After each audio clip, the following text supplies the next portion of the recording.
Hello friends, তো আজকে বানানো হচ্ছে পুদিনা পাতার শরবত। তো প্রথমে পুদিনা পাতাগুলোকে ভালো করে জল দিয়ে ধুয়ে নেওয়া হয়েছে।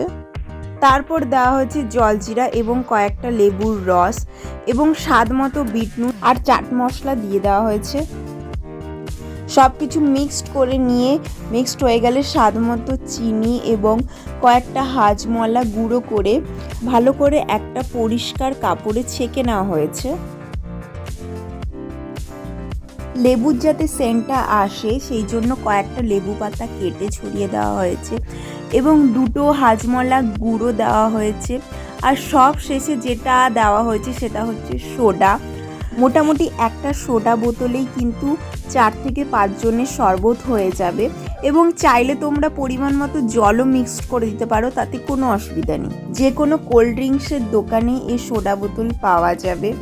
তো রেডি আমাদের আজকের পুদিনা পাতার শরবত। তো তোমরা বিভিন্ন ডেকোরেশন করেও সার্ভ করতে পারো।